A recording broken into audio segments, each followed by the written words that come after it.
there just working on Kamikaze, even though I felt like shit, and just drawing, and in my head, like, wow, I'm a lot slower today than usual. Not only that, but I remember Alan getting the pages back, and he was like, what's wrong with this? This was supposed to be a hand. Why is it a truck? Like, there was just, like, points, like, you would turn, like, a hand into a truck and then a foot into a gun or something. Like, it was pretty impressive.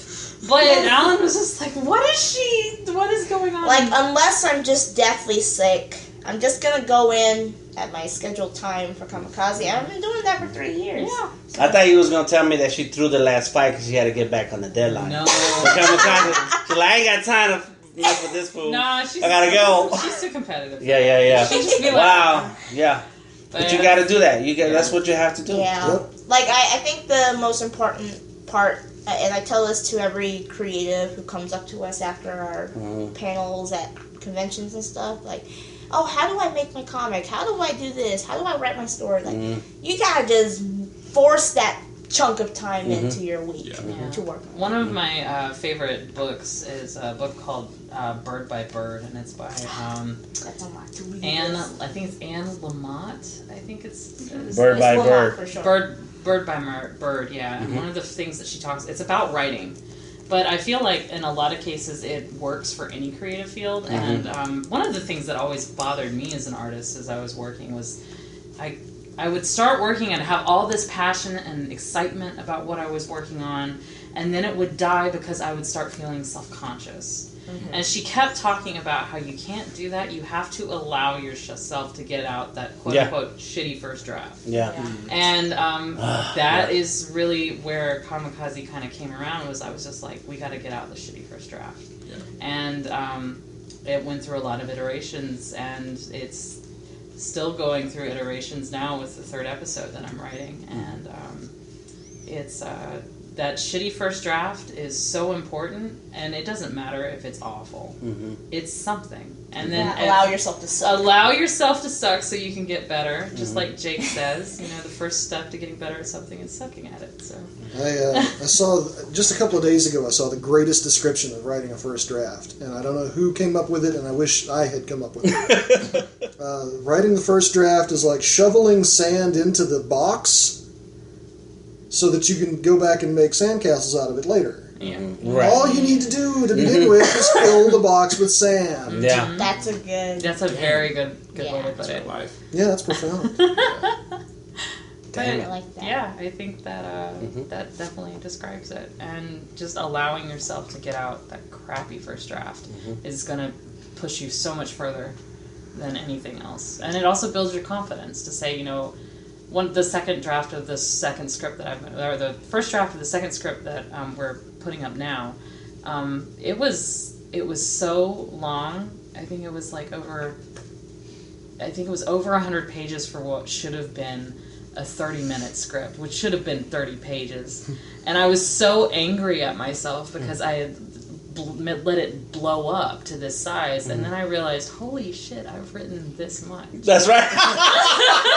I wrote 100 pages. I wrote over 100 pages. Yeah. Like, damn it, that's 3 chapters. That's 3 chapters. I can't use this anywhere here now, but it'll come back, you know, and, there's parts of it that I love and parts of it that I'm just like, that's never going to see the light of day. Yeah. But, you learn so much just from completing something. Yeah. And I think that's the hardest part, is just completing it. Yeah.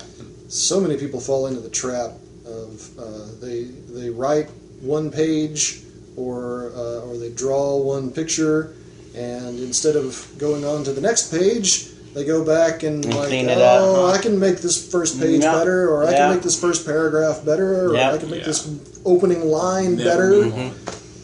If you're starting to do a creative project, finish it. Just go all the way through. Yeah. Shovel all that sand in there. And if it's shitty, that's fine. Because you can fix something that's shitty. You can't fix something that doesn't exist. That doesn't, right? That's so true. Damn, see, that's another deep quote right there. Damn jolly. I guess I'll claim that one. Yeah. On your grave, it'll say, you need... It'll be one of the few graves in in the entire world that have shitty right on it. That isn't a last name. Right. Yeah, and you'll be venerated for it. Yeah. People will come and light candles at Dan's shitty grave. Sorry. In memory of making shit shitty. Yeah, making shit shitty. At least making it better. Yeah. I like it. Yeah, all right. Yeah. I'll make sure your wife knows. Okay. Legacy. 5 hours, Sunday evening. Knocked out the first draft, the script. Sent it off to Carrie. Carrie said, "Cool, let's run with it. Who we gonna have?" Did you have in mind when Dan agreed to work with y'all? Carrie, did you have in mind that Lisa and Jamel was gonna work on this, or Jamel was the first person that when Dan suggested it, and I realized he wasn't joking. My first thought was Jamel, because Jamel had before had some kind of interest that he'd really like to work with us, and I was like, "You're so sweet. I'd love you to work for us, but I have nothing to give you." Mostly because it was just, honestly, I'd never really had the topic broached, and I just didn't know what to tell him. So when Dan came up with us, saying, "Hey, I'll write something," I was like, "Well, I guess I could get Jamel. He could do a good job with it." And then Lisa can't. Originally, I was going to be doing all the coloring, but then I realized I can't, because I'm going to be working on the hiatus stuff, like the episode 2 stuff, and there's no way I can do that. So then I we were hanging out, and I just. Am I remembering this wrong? Because we were after one of the hodgepodge nights. Yeah, that you asked me. That's right. It was one of the hodgepodge nights, and I just asked, how would you feel about doing this? Are you okay with it? And she just yeah. You were super excited about it, and I was really touched. Right. So yeah. Nice. And then it just Jamel started off with the thumbnails. So his process is kind of interesting. So you should tell them about the process. Oh yeah. I try to handle all of the issues in the thumbnailing stage, and my thumbnails are almost kind of like my pencils. And so I'll get the script, I'll read it all the way through, then read it again and figure out where the emotional high points are, and I'll give a lot of space to that. And then I'll draw out the thumbnails in a really, really super 8 to a page, 8 to 8.5 by 11 page. I'll figure out where everything can fit in that, and then I'll draw them a little larger, 4 to a page or 2 to a page, and then I'll scan those in, blow them up to 8.5 by 11, and then just ink on top of that. Sometimes I'll pencil in something if I'm not familiar or not really super sure on that, or have to define it more. Page 7, the splash page. I was having a lot of trouble in the leg, and so I was like, okay, well, let me just go ahead and pencil this out for a long while. And mostly it's ink on top of all the thumbnails. And it's all on paper, no digital. Yeah. You're not drawing digitally. Yeah, I'm not drawing.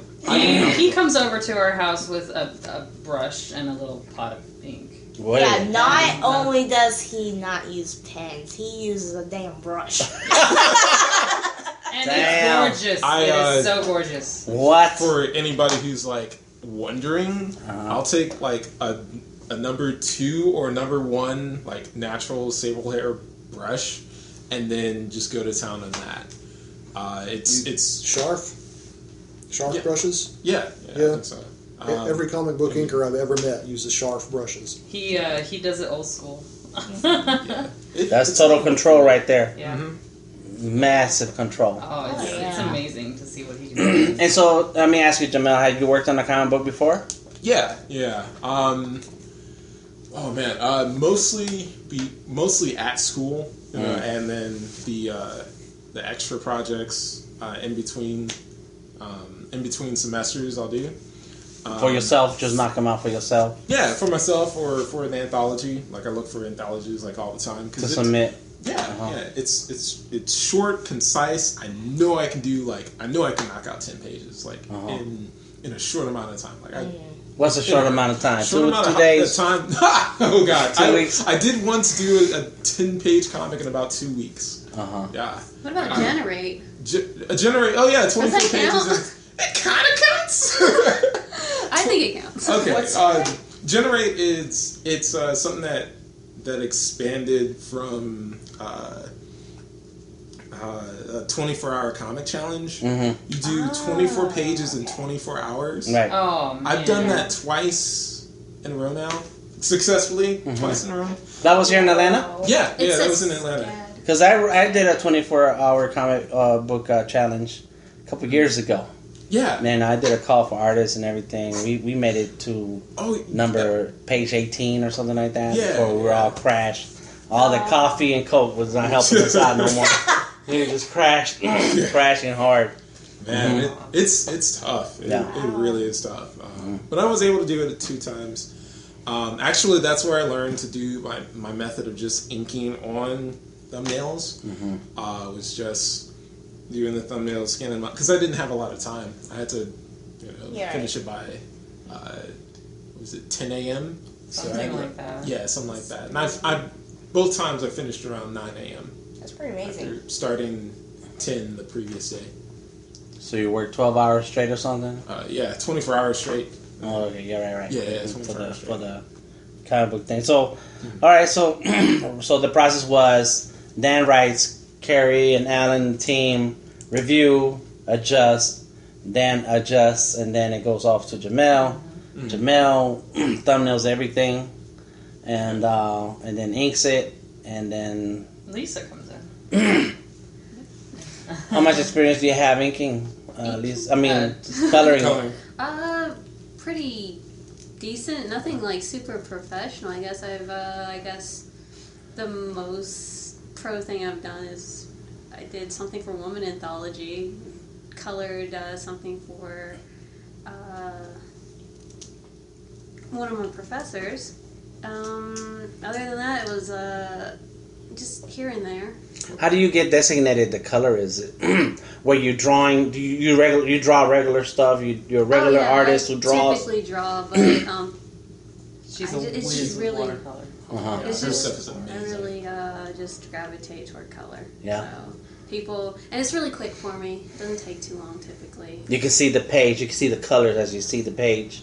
Typically. Oh yeah, like I remember Lisa was over on one of the days when we were really working on Kamikaze, and Carrie and I were just looking at her style of coloring Jamel's pages, and we were like, "Oh my God, she does it so quick! How does she do it so quick?" Yeah, especially when it's different, because I do the cell shaded work. So the work for the main comic is a cell shaded style.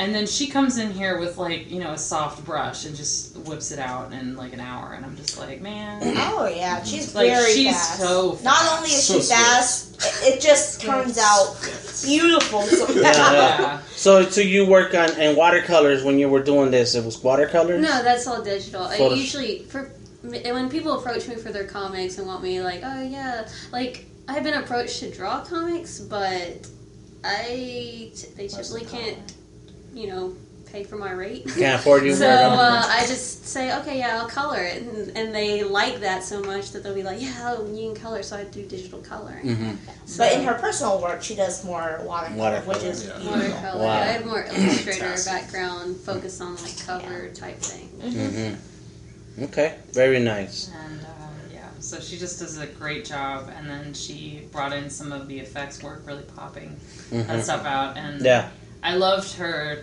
like throughout Midnight Run. You can see all these like bubbles of light, and I just remember talking to her. Needs more sparklies. I mean, she likes more sparklies because she has this way of just making things shine and look so alive when she does those little light rays and stuff. Oh yeah, that first page. Oh my gosh, yeah, so that good. was this page too.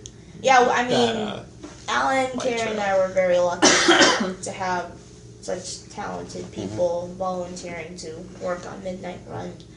I mean, you guys did an awesome job.